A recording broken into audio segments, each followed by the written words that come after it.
پیارے دوستو، آج کی اس ویڈیو کے اندر ہم آپ کو ایک چور اور بادشاہ کی بیٹی کے بہت ہی انوکھے واقعے سے آگاہ کریں گے۔ ویڈیو شروع کرنے سے پہلے آپ سب بھائیوں سے چھوٹی سی ریکویسٹ ہے کہ ویڈیو کو آخر تک ضرور دیکھیے گا۔ کسی زمانے میں ایک چور تھا اور وہ ایک بادشاہ کے محل میں چوری کرنے کے ارادے سے گیا۔ رات کا وقت تھا اور محل کے ایک کمرے سے بادشاہ اور اس کی بیوی کی گفتگو کی آواز آ رہی تھی۔ وہ کھڑے ہو کر سننے لگا، اگرچہ ایسا سننا غلط ہے، ناجائز ہے اور چوری ہے، لیکن چور تو چوری کرنے آیا تھا تو اسے سننے میں کیا چیز مانع ہوتی؟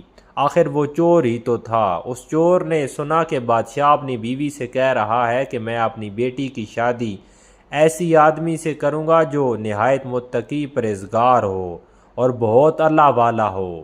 جب چور نے یہ بات سنی تو اس کے دل میں خیال آیا کہ کیوں نہ میں کچھ ایسا بن کر دکھاؤں کہ بادشاہ میرے ہی ساتھ شہزادی کی شادی کر دے، اور دل میں ایک ہرس پیدا ہو گئی۔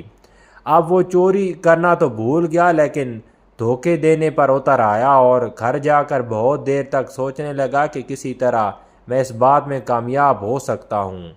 پھر ایک تدبیر اس کی سمجھ میں آئی کہ بادشاہ کے محل کے قریب ایک مسجد ہے اور میں اس میں جا کر بزرگانہ لباس پہن کر اس کی وضاحت قطع اختیار کر کے وہاں دن رات عبادت میں مشغول ہو کر بیٹھ جاؤں تو شاید یہ بات بادشاہ تک ضرور پہنچے گی۔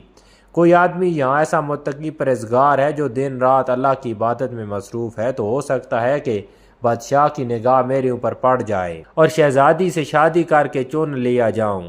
یہ چور کا ایک نہایت حقیر اور ذلیل دنیاوی مقصد تھا جس کے لیے اس نے یہ ارادہ کیا۔ پھر اس نے اپنے پروگرام کے مطابق بزرگانہ لباس، پوشاک اور وضع قطع اختیار کی اور اس مسجد میں جا کر نمازوں پہ نمازیں، ذکر و تلاوت اور مراقبہ سب شروع کر دیا۔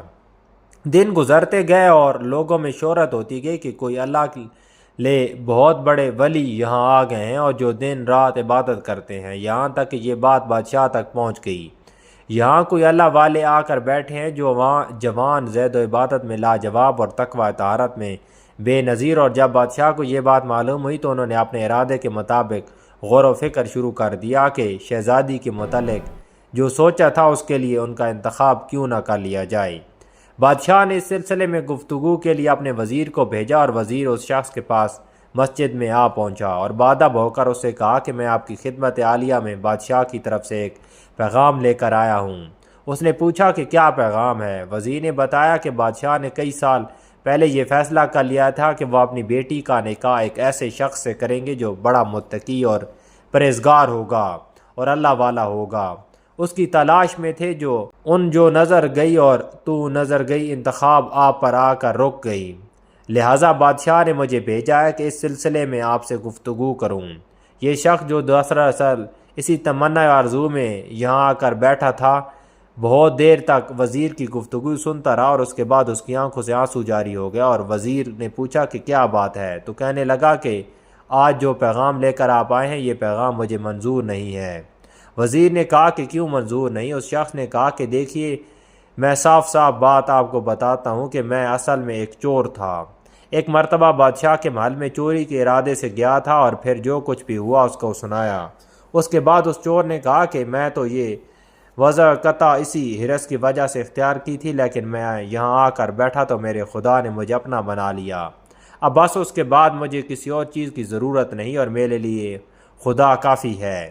پس شک جب عبادت ہو جائے تو نماز ہو جائے اور ذکر ہو جائے اور ہماری دیگر عبادتیں واقعی عبادتیں ہو جائیں تو بے شک یہ نمازیں اور عبادتیں انسان کو برائیوں سے ضرور روکتی ہیں۔